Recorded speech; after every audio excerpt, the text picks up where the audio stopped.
우리 주님의 은혜와 평안 여러분의 삶 가운데 함께 하시기를 주님의 이름으로 축복합니다. 여러분 가지고 계신 전화에는 전화번호가 몇 명의 사람들이 저장되어 있으실까요? 또 많이 쓰는 카카오톡 친구는 몇 명이나 되십니까? 저도 이렇게 보니까 제 거에 한 수백 명의 사람의 전화번호가 저장되어 있더라고요. 그 가운데서 정말 마음을 나눌 수 있는 사람은 과연 몇 명이나 될까요? 지난주에 목회데이터 연구소에서 어떤 조사한 리서치 자료를 발표했는데요. 여론조사 기관인 한국리서치에서 작년 12월에 전국의 18세 이상 1000명을 대상으로 여론조사를 했습니다. 친밀한 지인의 수가 얼마나 되는지 이렇게 물어봤는데요. 2022년부터 25년까지 4년 동안 계속 그 숫자가 줄어들었대요. 그러다가 마지막 작년 25년에 최한데 보통 평균이 4.1명이랍니다. 나랑 가장 친하게 말도 할 수 있고 대화할 수 있는 친구가. 그런데 흥미로운 점은요, 지인의 수는 줄었는데 관계의 만족도는 오히려 높아졌다는 것입니다. 그 수치를 보니까요, 조사 대상의 한 89% 정도가 다수와 얕은 관계를 맺는 것보다는 소수와 깊은 관계를 맺는 것을 더 선호한다고 대답을 했다고 합니다. 그러니까 관계의 양보다는 뭐를 더 중요하게 여긴다는 겁니까? 관계의 질을 더 중요하게 여긴다는 것입니다. 그리고 상처받지 않기 위해서 관계를 통해서 관계를 맺을 때 상처받지 않기 위해서 소위 이 관계 가성비를 따진다는 거예요. 그래서 정서적인 에너지를 아끼는 것인데 이 관계를 맺어도 나한테 이익이 될까 손해가 될까 이것을 생각하면서 관계를 맺는다는 것입니다. 이게 요새 관계 트렌드랍니다. 여러분, 그런데요, 이러한 모습이 우리 신앙에도 들어오게 되면은 문제가 됩니다. 영적인 영역까지 침투하게 되면은 우리가 공허할 수밖에 없는데, 오늘 본문의 말씀은 하나님과의 관계에 있어서 가장 깊은 관계를 맺음으로 말미암아 그의 삶이 바뀌었던 한 사람의 이야기가 등장을 하고 있는데요, 바로 이사야 선지자의 이야기입니다. 그는 성전에서 높이 들린 보좌에 계신 하나님을 만나게 되었습니다. 그 만남을 통하여서 그가 변하게 되었는데, 오늘 말씀 가운데 나와 하나님과의 관계는 과연 어떠한 관계인가? 그냥 넓고 옅은 관계인가? 좁지만 깊은 관계인가? 한번 살펴보고요, 그분과 더 깊은 관계로 나아갈 수 있는 저와 여러분이 되기를 주님의 이름으로 축복합니다. 이사야서 6장의 말씀은요, 이사야서 전체의 요약이라고 봐도 과언이 아닌 그런 부분인데요, 이때 배경은 어느 때인가 하면은 남유다 10번째 왕이었던 우시야가 죽었던 때입니다. 대략 기원전 739년, 740년쯤 되는 그때였는데,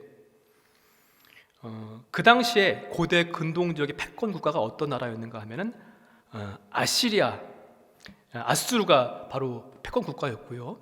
그 당시 군주가 디글랏빌레셋 3세라고 하는 사람이 남쪽으로 세력을 넓히면서 자꾸 침략을 해오는 그러한 때였습니다. 그런데 우시야 임금은 다윗과 솔로몬 못지않게 유다 나라를 부강하게 이끌었던 그런 임금이었습니다.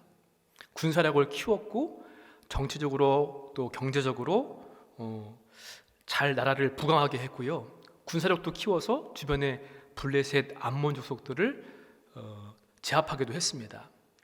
그런데 말년에 그가 교만해지다 보니까 제사장만 할 수 있는 분향하는 일을 직접 했다가 한센병에 걸려서 나중에는 별궁에 갇혀서 비참하게 생애를 마감했던 그러한 때, 그게 바로 우시야가 죽던 해였습니다. 이처럼 위기 가운데 있을 그때에 이사야는 성전에 올라갔다가 거기서 하나님의 영광 앞에 바로 설 수 있게 되었습니다. 우리가 오늘 말씀 가운데 깨달아야 될 믿음의 교훈은요, 하나님과의 관계는 바로 내가 다른 누가 아니라 나와 하나님과의 1대1의 관계로 내가 만나야 한다라고 하는 것입니다. 우리 1절부터 3절까지 말씀을 다시 한번 함께 읽어보도록 하겠습니다. 우시야 왕이 죽던 해에 내가 본즉 주께서 높이 들린 보좌에 앉으셨는데 그의 옷자락은 성전에 가득하였고 스라필이 못쓰고 섰는데 각기 6날개가 있어 그 둘로는 자기의 얼굴을 가리었고 그 둘로는 자기의 발을 가리었고 그 둘로는 날며 서로 불러 이르되 거룩하다 거룩하다 거룩하다 만군의 여호와여 그의 영광이 온 땅에 충만하도다 하더라. 아멘. 말씀 가운데 주목하게 되는 부분은 어떠한 부분인가 하면요, 우시야 왕이 죽던 해라고 하는 이 시작 부분입니다. 여러분, 이 말은 단순하게 시간적인 연대기를 알려주는 그런 표현이 아닙니다. 52년 동안이나 나라를 든든하게 지켜주었던 강력한 지도자가 이제는 죽어서 없어졌습니다.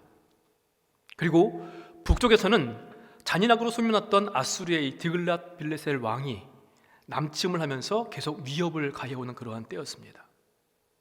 겉으로는 번영했을지 모르겠지만 사회적으로는요, 불의가 팽배하고 종교적으로는 형식만 남아있는 그러한 상태였었고요. 타락했던 그때, 바로 그때가 우시야 왕이 죽던 해였습니다. 하나님은 하필 왜 이러한 때에 보좌에 앉으신 모습으로 이사야에게 환상을 보여주셨을까요? 당시 사람들이 생각하는 왕의 역할은 크게 두 가지입니다. 하나는 재판관의 역할, 시시비기를 가려주는 역할이 바로 왕의 역할이었습니다. 또 하나는 전쟁이 났을 때 전쟁을 이끄는 역할이 바로 왕의 역할입니다. 그런데 여러분, 왕이 죽고 나니까 이제는 누가 이 일을 합니까? 누가 시시비비를 가려줘야 하는지, 전쟁이 났을 때 나를 지키고 보호해주고 이끌 수 있는 사람이 누구인가? 이제는 누구를 의지해야 하는가? 바로 그때였습니다. 그때에 이사야는 성전에서 하늘 높이 들린 하나님의 보좌를 보게 되었고요, 하나님의 거룩하심과 영광이 충만하게 가득 차 있는 것을 보게 되었습니다.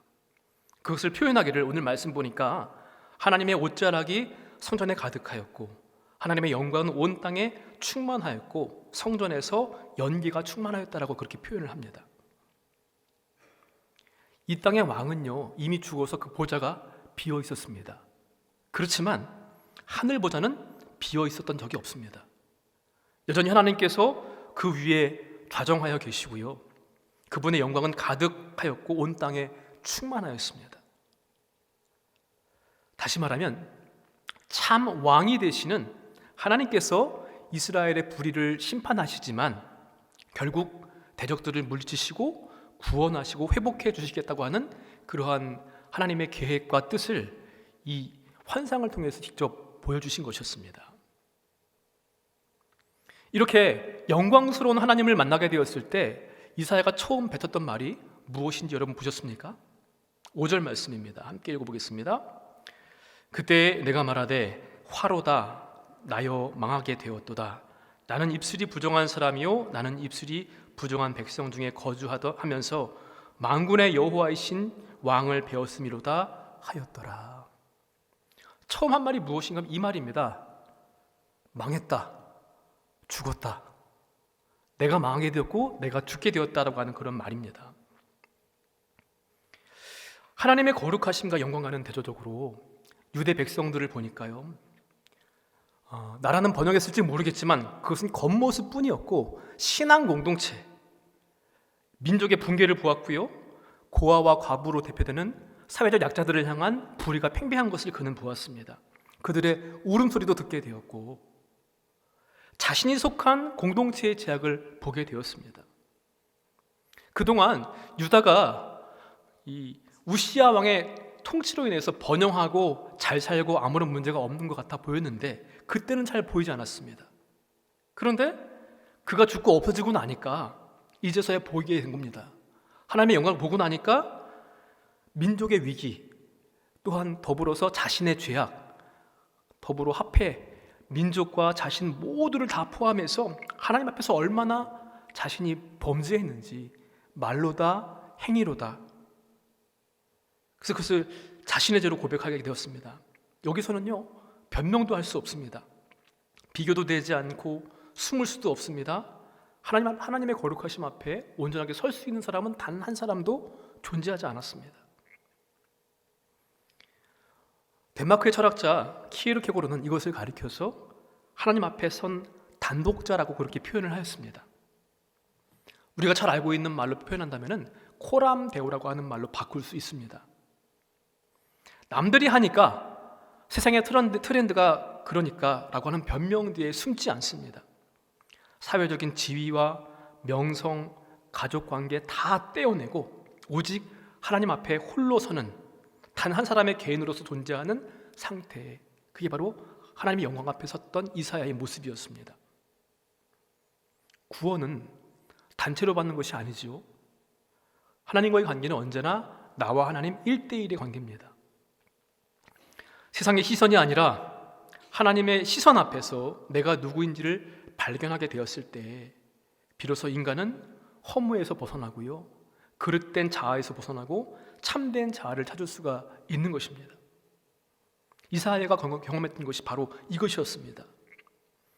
우시야 왕이라고 하는 거대한 의지처를 잃고 나니까 그 혼란 속에서 성전으로 들어가서 느슨한 종교인이 아니라 하나님의 영광 앞에 단독자로 서서 하나님과의 친밀한 관계로 그분과의 만남을 갖게 되었던 것입니다. 아까 그 통계에서도 보았다시피 현대인들은요, 상처받지 않기 위해서 느슨한 인간관계를 선호한다고 합니다. 그냥 적당한 거리를 두고 속마음을 감춘 채 손익계산도 때로는 하게 됩니다. 하지만 믿음의 세계에서는요, 이 적당한 거리, 하나님과의 느슨한 관계는 정말 위험한 것입니다. 구원의 감격도 희미해지고요, 치명적인 독이 되어서 우리의 신앙을 무너뜨리는 것입니다. 사랑하는 성도 여러분, 우리가 믿음의 생활을 하지만, 예배를 드리지만 때로 공허함을 느낄 때가 있습니다. 혹시 그때가 내 부끄러운 모습, 뇌의 죄성은 감추어 둔 채 적당히 그냥 종교적인 거리만 유지하면서 하나님과의 느슨한 관계가 있는 그런 모습은 아니었습니까? 하나님과의 적당한 관계는요, 적당한 거리는 은혜를 말라버리게 합니다. 혹시 우리 가운데 나도 모르게 그분과 적당한 거리를 유지하면서 몰래 의지해왔던 지상의 우시아는 없었는지 한번 돌이켜보시기를 바랍니다. 돈이었든지 인맥이었든지 직업적인 성공이나 타인의 평판 등 많은 것들이 아마 있을 것입니다. 또한 내 삶의 결핍과 문제가 있을 때에 누군가에게 도움을 요청할 전화를 하기보다는 요새 유행하는 인터넷, 챗 GPT, 유튜브를 찾아보기보다는 그 이전에 먼저 내 마음의 보좌에는 누가 앉아 계신지를 한번 돌이켜보시길 바랍니다. 짧은 시간이라도 빈자리, 허전한 그 마음마저도 가지고 와서 하나님 앞에 내어놓고요, 망했다, 죽었다라고 하는 고백을 할 수밖에 없을 만큼 정직한 시간이 있기를 원합니다. 코람데오, 하나님 앞에서 소위 퉁치는 회개가 아니라 내 추함을 구체적으로 고백하는 믿음의 고백이, 또 죄의 고백이 있어야 될 줄로 압니다. 하나님, 내가 지적인 척했습니다. 믿음이 좋은 척했습니다. 남을 무시했습니다. 보이지 않는 곳에서는 정죄하고 미워하고 때로는 음란하기도 했습니다. 가증스러웠습니다. 하나님 아닌 다른 것으로 내 마음의 보좌를 채웠던 죄악을 용서하여 주시옵소서 고백할 때, 그때 비로소 느슨한 거리두기가 깨어지게 될 것이고요, 비로소 우리 영혼이 살아나기 시작할 때가 될 것입니다. 우리도 이사야와 같이 보좌에 앉으신 하나님을 바라보아야만 합니다. 거룩하신 그분 앞에 내가 설 수 있는 1대1로 만나는 은혜를 경험하시기를 주님의 이름으로 간절히 축원을 드립니다. 또한 오늘 말씀 가운데 우리가 생각해보면 하나님과의 관계는요, 그것이 비록 부담스럽고 어렵고 힘들지 모르겠지만 그분과의 1대1의 만남 앞에서, 그 관계 앞에서 우리를 근본적으로 변화시키는 은혜를 덧입게 될 수 있을 줄로 믿습니다. 이사야는 하나님 앞에서 무너졌지만 자신의 죄악됨과 부끄러운 모습으로, 그런데 그것으로 끝난 것이 아닙니다. 세상 사람들이 결코 가성비로 계산할 수 없는 하나님과의 새로운 관계를 통하여서 그가 변화되었는데요. 부정에서 정결함으로, 두려움에서 담대함으로 그가 변화되었습니다. 우리 6절과 7절 말씀입니다. 함께 또 읽어보겠습니다. 부젓가락으로 제단에서 집은 바 핀 솥을 손에 가지고 내게로 날아와서 그것을 내 입술에 대며 이르되 보라, 이것이 내 입에 닿았으니 내 악이 제하여졌고 내 죄가 사하여졌느니라 하더라. 아멘. 하나님은 공의의 하나님이십니다. 그래서 죄악을 결코 좌시하지 않으십니다. 그래서 마치 왕처럼 보좌에 앉으셔가지고 이스라엘 백성들의 불의함, 죄악들을 다 심판하시고 명명백백히 다 드러내셨습니다. 철저하게 심판하시기로 작정도 하셨습니다. 그분의 거룩하심, 거룩 자체이신 분이시기 때문에 죄는 조금치도 용납될 수가 없기 때문입니다. 심지어 그분의 거룩하심 앞에서는 성전 문지방의 중심축이 흔들릴 정도로 그런 분이십니다. 그런데 또한 하나님은 사랑의 하나님이십니다. 심판을 선포하셨지만 그들을 구원하시기 위해서 끊임없이 하나님의 선지자들을 보내셨습니다. 그런데 백성들은요, 어떻습니까? 그동안 지었던 죄악에다가 더하여서 플러스로 선지자의 경과를 듣지 않는 죄까지 더하였습니다. 결국 이러한 일들 때문에 아수르에게 사내립의 침입으로 멸망을 당하기도 하고 어려움 당하기도 하고요, 바벨론 포로 생활로 실제로 그러한 심판을 받게 되었습니다. 이사야는 탄식합니다. 유다 백성들 자신을 포함한 우리 민족이 말로 행위로 하나님을 얼마나 거역하고 불순종하였는가. 그 부정으로 말미암아 하나님의 심판대 앞에 올려지게 된 것을 그는 탄식합니다. 자신 역시도 그 백성의 일원이었고 죄인이었습니다. 그런데 하나님은 사랑의 하나님이시기 때문에 그를 변화시켜 주십니다. 7절의 말씀인데요, 여기서 주목하는 말씀은 보라라고 하는 단어입니다. 힘내라고 하는 히브리어인데, 이 말은 그동안에 있었던 것을 반전시키는, 고려할 때 쓰는 말이 이겁니다. 보라. 하나님 앞에서 이사야가 어떻게 변화되었는지 눈여겨보라고 하는 말씀입니다. 스랍이라고 불리는 천사 중에 하나가 제단에서 숯불을 가져다가 그의 입술을 대고 나서 그의 죄가 사함을 받았다고, 정결하게 되었다고 선포하면서 그렇게 되었습니다. 입이라고 하는 기관은요, 우리 인간 존재의 중심을 가리키는 그러한 말입니다. 이사야의 입술이 정결하게 되었다고 하는 것은 새로운 존재가 되었다는 것을 말합니다. 부정한 입술을 정결케 하심으로 말미암아 사명을 감당케 하셨습니다. 확증과 용기를 주셨습니다. 여러분, 우리가 이사야와 같이 거룩하시고 영광스러우신 그분 앞에 내가 1대1로 서게 된다면 우리는 과연 어떠한 표정과 어떠한 말을 하나님께 드릴 수 있을까요? 어쩌면은 이사야보다 더 망했다, 죽었다라고 할 수밖에 없을 것입니다. 하나님 앞에서는 율법이 정죄하는 그 기준을 달성할 수 없기 때문에, 어떠한 변명도 할 수 없기 때문에, 그래서 우리에게도 이사야와 같이 제단 숯불이 내 입술에 닿는 그런 정결함의 은혜가 필요할 줄로 믿습니다. 그런데 우리는 이미 숯불보다도 더 분명한 은혜를 이미 받았습니다.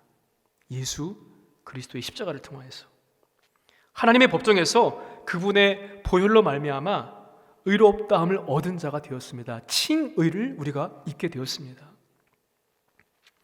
그래서 13절에 말씀합니다. 다시 한번 읽어보겠습니다. 13절의 말씀입니다. 그 중에 10분의 1이 아직 남아있을지라도 이것도 황폐하게 될 것이나 밤나무와 상수리나무가 배임을 당하여도 그 구루터기는 남아있는 것 같이 거룩한 씨가 이 땅에 구루터기니라 하시더라. 아멘.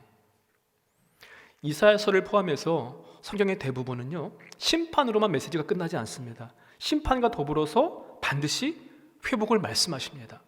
그게 없다고 한다면 우리는 희망이 없습니다. 아무리 좋은 걸음을 준다고 할지라도요, 나무의 줄기에서는 그것이 줄기가 잘못되었다고 한다면요, 좋은 열매를 맺을 수가 없습니다. 그래서 부분적인 절단이 아니라 완전하게 잘라버려야만 합니다. 남은 구루터기부터 다시 시작해야 될 수도 있습니다. 그러나 그 절단은 심판이 목적이 아니라, 죽이는 것이 목적이 아니라 새로운 시작과 회복이 목적인 것입니다. 위대한 전도자 바울은요, 원래 교회를 박해하였던 사람입니다. 효율성으로 따진다고 한다면 아마 하나님께서 가장 먼저 정리하셔야 했을 인물이 바로 바울입니다. 하지만 하나님은 그를 버리지 않으셨습니다.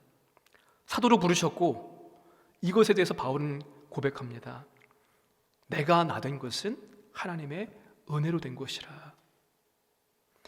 밤나무, 상수리나무가 다 베어진다고 할지라도 구루터기가 남아있는 것처럼 거룩한 씨가 구루터기가 되어서 회복시키실 것을 주님은 약속해 주신 줄로 믿습니다. 구루터기에 싹이 나면 나무는 회생할 수 있습니다. 바벨론의 포로로 잡혀갔던 자들이 귀환하여서 나라를 회복하셨습니다. 성전을 짓고. 신실하신 하나님은 이스라엘 민족의 조상들과 약속했던 그 약속을 지금까지도 끊임없이 약속을 주셨고 지켜오셨습니다. 왜냐하면 그들이 거룩하기 때문이 아니라 하나님의 사랑 때문입니다. 공의의 하나님께서 하나님 당신의 영광을 위해서 그것을 은혜로 주신 것이고요, 그것이 우리에게는 바로 새로운 변화이고 이것이 은혜인 줄로 압니다.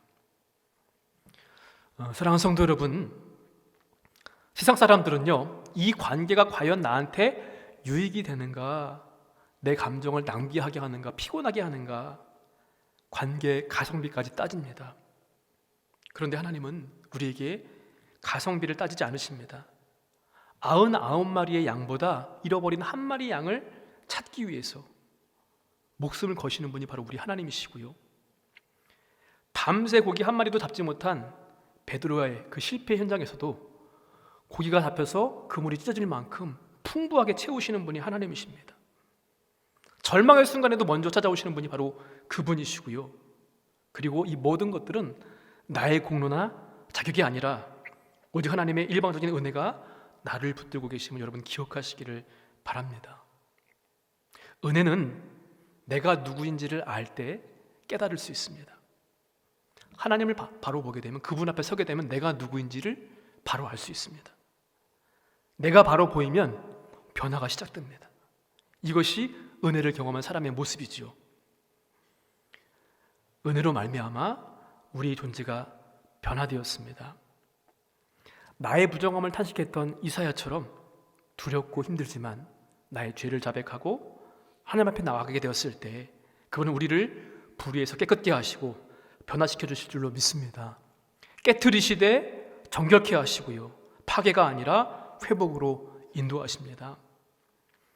그리고 이 모든 것은 우리가 단지 믿음으로 얻었기 때문에 자랑할 것이 전혀 없습니다. 우리는 이 은혜를 주신 은혜를, 또 그 경험을 기억하면서 변화를 경험해야 합니다. 그리고 자격이 아닌 은혜를 주셨기 때문에 나는 아무것도 아닙니다, 오직 은혜로 받았습니다, 고백하는 우리 모두가 되시기를 주님의 이름으로 간절히 축원을 드립니다. 마지막으로 하나님과의 관계는요, 우리를 사명자로 살게 합니다. 이사야는 1대1로 하나님 앞에 서게 되면서 그분을 만나고 난 이후에 자신의 죄를 보았고 죄사함을 받았습니다. 그리고 하나님의 음성도 듣고 사명도 받게 되었습니다. 그분과의 참된 만남은 감격에서 멈추지 않습니다. 반드시 사명으로 이어집니다. 8절에 말씀합니다.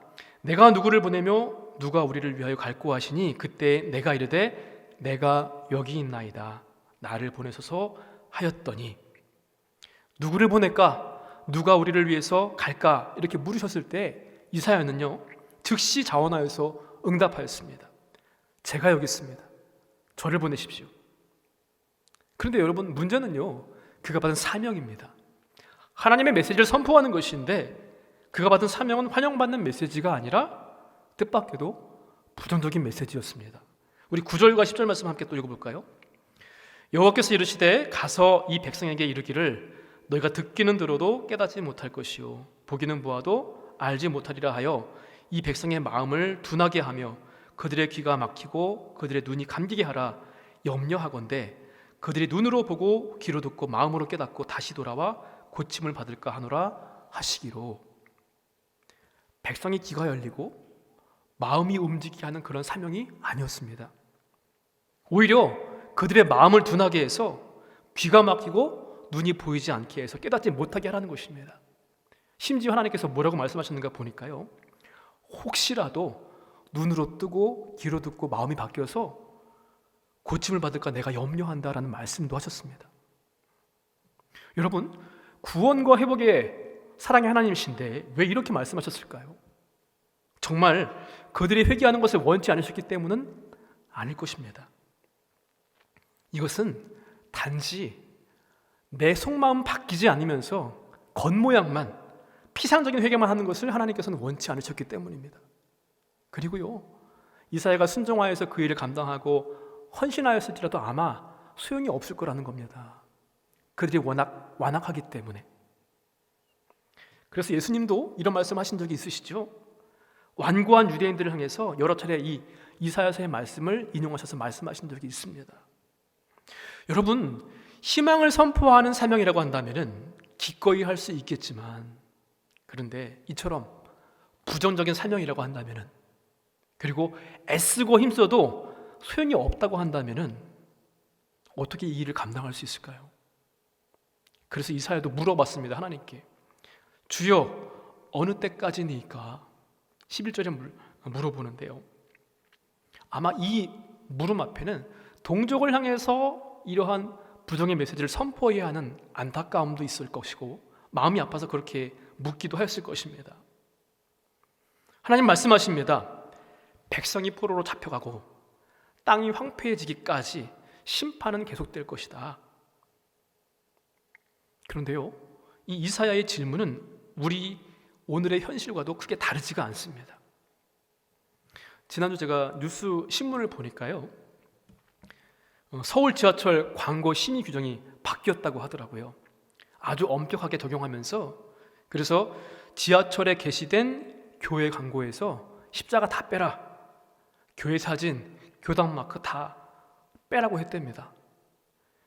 그래서 이제는 교회 이름도 그냥 약도 정도만 허용되고 그냥 그렇게밖에 할 수 없다는 것이에요. 명분은요 분명합니다.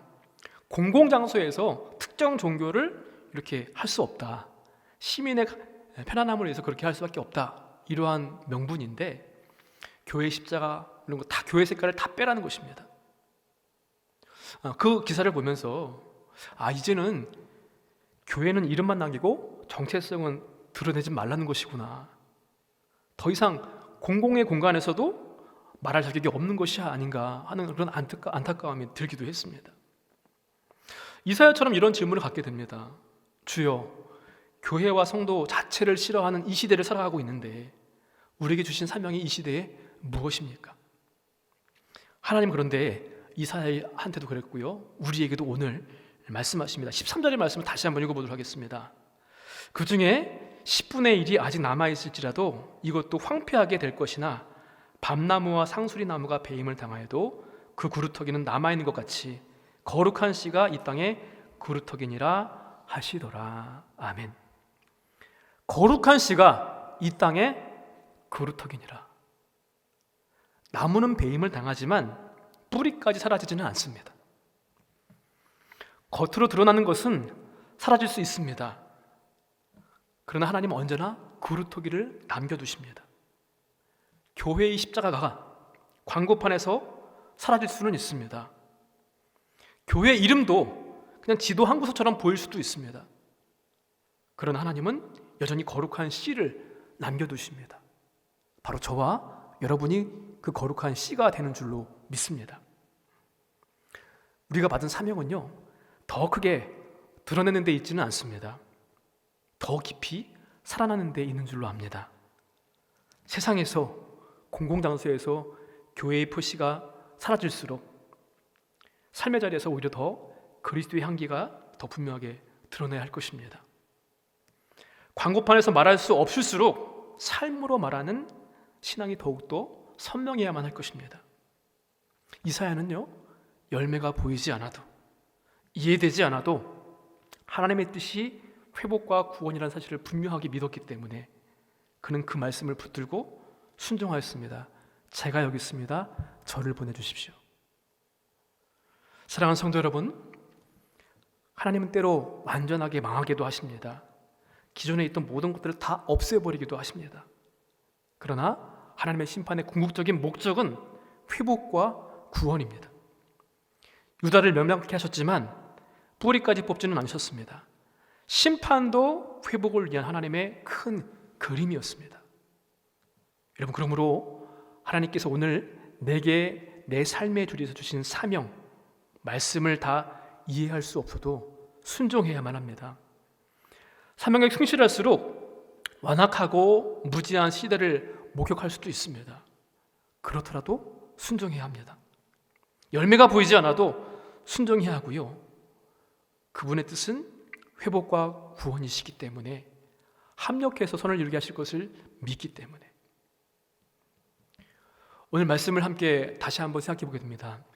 나는 코람데오 하나님 앞에서 단독자로 서 있는 그분의 거룩하심 앞에 서본 경험이 있습니까? 믿음 생활, 예배가 습관이 아니라 하나님과의 깊은 만남이 되고 있습니까? 나는 은혜로 정결함을 경험하며 살고 있습니까? 회복의 은혜를 붙들고 있습니까? 내게 주신 사명을 순종으로 응답하며 살고 있습니까? 바라기는 우리의 믿음이 아는 것에서, 듣는 것에서 머물지 않고 사는 것으로 이어지기를 원합니다. 내가 누구를 보내며 누가 우리를 위하여 갈고 그 부르심 앞에 조용할지라도 분명하게 내가 여기 있나이다 나를 보내셔서 응답하시는 저 여러분 되시기를 주님의 이름으로 축복합니다.